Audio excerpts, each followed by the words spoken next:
Bonjour, dans cette vidéo, on va résoudre ensemble un exercice sur le dioptre sphérique. Donc on va voir l'énoncé de cet exercice.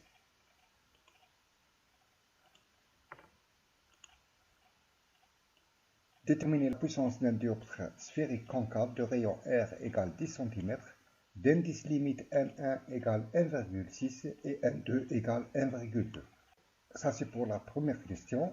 Donc on a un dioptre sphérique. Il est caractérisé par son axe optique delta, par son sommet S et par son centre C. On a le milieu N1 d'indice 1,6, le milieu N2 d'indice 1,2.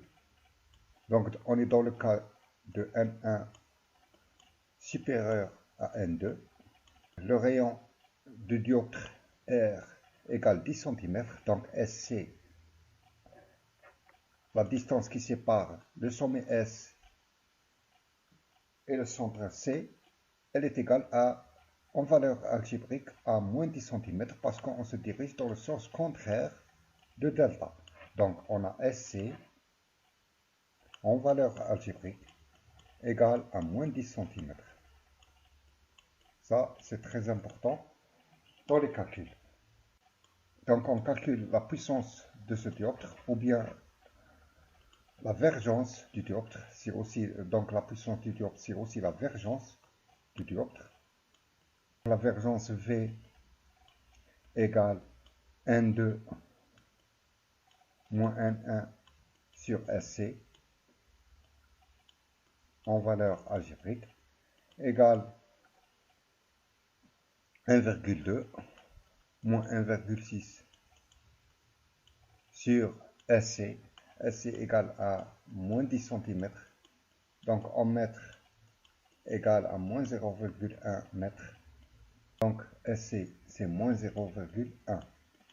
On obtient une vergence de 4 dioptries. Donc elle est positive. La deuxième question. Déterminer la position de l'image d'un objet réel placé à une distance de 16 cm du sommet de ce dioptre. Donc l'objet il est réel, donc l'objet doit être situé dans le milieu N1. On a l'objet réel AB, donc il est situé à une distance de 16 cm, c'est-à-dire SA en valeur algébrique négative, puisqu'on se dirige dans le sens contraire de delta. Donc SA égale moins 16 cm. Donc il est négatif. Deuxièmement, position de l'image. Donc pour déterminer la position de l'image, on utilise la relation de conjugaison de Descartes. Donc la relation de conjugaison. Vous avez deux relations de conjugaison. Une relation de conjugaison au sommet S et une relation de conjugaison au centre C. Donc on applique la première, la relation de conjugaison au sommet S.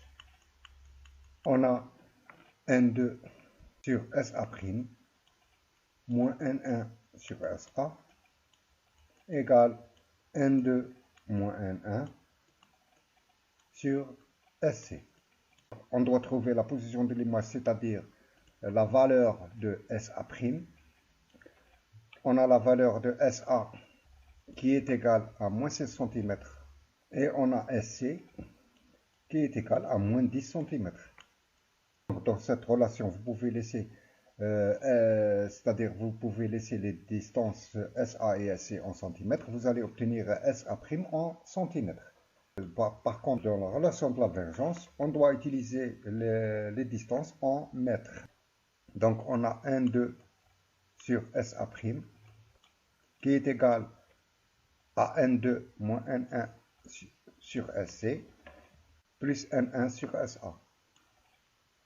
On doit trouver SA', donc SA' égale N2 sur tout ce terme.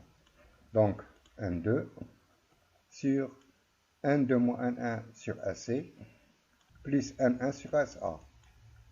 On remplace par les valeurs données dans l'exercice. Donc on a SA' égale N2 1,2 sur 1,2 moins 1,6 sur SC, c'est moins 10 cm, plus 1,6 divisé par SA, c'est moins 16 cm. Donc on trouve SA' en valeur algébrique qui est égale à moins 20 cm. Merci pour votre attention.